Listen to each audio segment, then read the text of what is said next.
Tassi Hangbe, le roi en grève, le roi guerrière. En fait récapitulatif, bonjour Inès Mpo. Bonjour Steve, bonjour aux téléspectateurs. Et bien sûr, on en parlait depuis hier dans la généalogie des rois d'Abomey entre le règne de Akaba et le règne du roi Akaba et du roi Agadia. Il y a eu un règne intermédiaire, celui de Tassi Hangbe. Un règne que l'histoire scolaire en fait a tout simplement omise de nous compter. Donc on en parlait depuis hier. Tassi Hangbe, c'est la fille du roi. Wegbaja est la sœur jumelle du roi Akaba Astifassia. Alors finalement, comment a-t-elle pu... Enfin, elle a pris le pouvoir. C'est bien cela. Alors d'une part, il faut dire que... La voilà d'ailleurs sur l'écran. Exactement. Ouais. Voilà. Il faut déjà dire que le royaume naissant fondé par le roi Wegbaja a connu un malheur. Et donc le roi Akaba est décédé en pleine campagne militaire. Et en fond, qu'est-ce qu'on dit? On dit Ahonukon, Sianu Budo, Ahonukon. C'est bien ça. Ce qui veut dire en français que l'étendard, c'est-à-dire le drapeau de la guerre, ne doit pas disparaître de devant des troupes. Et donc immédiatement, qu'est-ce qui s'est passé? Tassi Hangbe a revêti la sœur jumelle du roi Akaba. Elle a mis son tchanka. On connaît tous aujourd'hui le tchanka et on en parle parce que hier déjà on disait... Le tchanka a donc été créé et inventé par Tassi Hangbe. Par Tassi Hangbe, voilà, a été innové, bien sûr. C'était une innovation de Tassi Hangbe. On en parlait déjà hier, c'est l'initiative en fait du Kwanligan de la chanson à la cour royale est venue d'elle également. Donc, deuxième chose en fait qui a été quelque part aussi initiée par Tassi Hangbe. Donc, elle a mis son tchanka, elle s'est substituée à son frère pour conduire la guerre contre le clan des Wema dirigé par Yahese. D'autre part, le royaume d'Abomey étant naissant évidemment, le royaume était à une phase d'édification, il faut dire.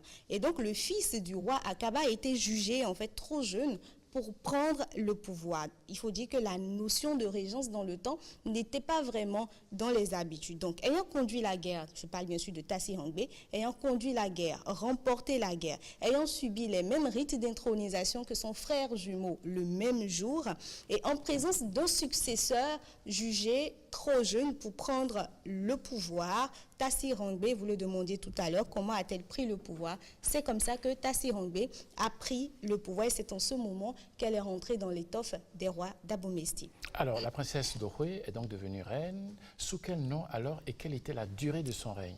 Alors, la princesse Dohwe est devenue Tassi Hangbe. Princesse Dohwe et son frère jumeau, le roi Akaba, s'appelait Hwesu, évidemment, le prince Hwesu. Donc, la princesse Dohwe est devenue Tassi Hangbe. Elle a régné pendant 3 années, de 1708 à 1711, avant le roi Agadia. Le roi Agadia qui est leur frère, qui n'est pas forcément le Dossou. On le verra plus tard, on le verra la semaine prochaine. On continuera avec cette chronique la semaine prochaine. Et comme on le disait depuis hier, Tassi Hangbe, elle avait tous les attributs royaux. Et son symbole de royauté, c'était bien sûr un tam-tam avec deux baguettes, un peu pour montrer sa spécificité dans l'art musical. D'ailleurs, voici, comme tous les autres dadas du palais d'Abomey, comment on la chante pour parler bien sûr des panégyriques claniques de Tassi Hangbe. Bekon Hangbe, adosu kakla batin, amiko manchito, yon bag bobo boduyi, la lou etekle, aviegbe, seu, kan bobli, huegunya bohon hoke, azoro vive, hueno degbe.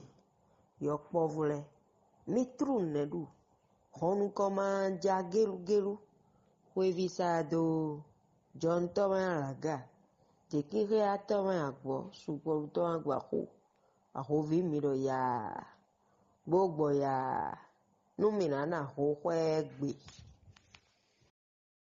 Aujourd'hui à l'histoire de Tassi Hangbe. Voilà, l'intérêt en fait que nous avons pour le genre aujourd'hui, parce que la chronique c'est bien sûr Vie de femme, d'aucuns se poseraient la question pourquoi est-ce que nous parlons de Tassi Hangbe dans Vie de femme. L'intérêt que nous avons pour le genre nous pousse aujourd'hui à nous intéresser à l'histoire de Tassi Hangbe. Je le disais depuis hier, elle est le symbole même de la bravoure de la femme, c'est la fête des mères, il faut également en parler. Elle est le symbole même de la combativité de la femme, du courage de la femme, de son audace et de la revendication de la place que la femme cherche à occuper dans les sphères publiques, politiques et également sociales. Elle est la première Amazone du royaume de Dahomey, il faut le dire. C'est elle qui a créé le corps des Amazones parce que une fois devenue reine fortuitement, on a cité les raisons plus tôt, elle n'avait pas confiance aux hommes. Elle avait complètement raison d'ailleurs de ne pas leur faire confiance. Elle s'est fait donc entourer de braves dames formées à la technique de guerre pour assurer sa garde prétorienne et également pour conduire les opérations guerrières avec elle. Il faut dire qu'une fois devenue reine, ses frères ne concevaient pas tout simplement qu'une femme devienne reine, qu'une femme assure bien sûr la royauté si facilement. Alors finalement, pourquoi ses frères ne voulaient pas d'elle? Alors, nous nous sommes rapprochés une fois encore du professeur Akora. Il est mieux placé pour nous l'expliquer. Bien sûr. Je vous renverrai à un très bon ouvrage rédigé par mon frère et mon collègue, le professeur titulaire Jérôme Aladaye. Ce livre est intitulé « Fresques dahoméennes ».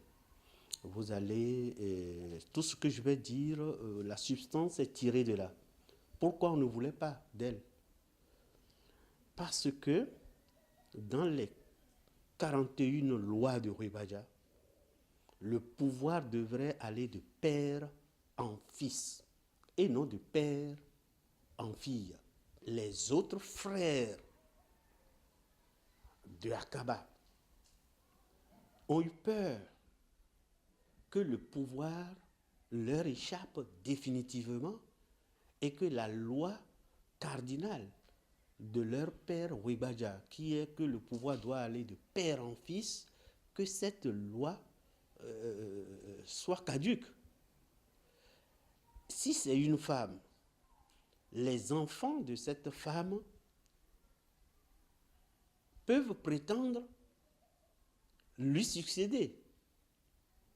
On retombe alors dans le schéma destructeur que le lignage avait connu à Adjatado.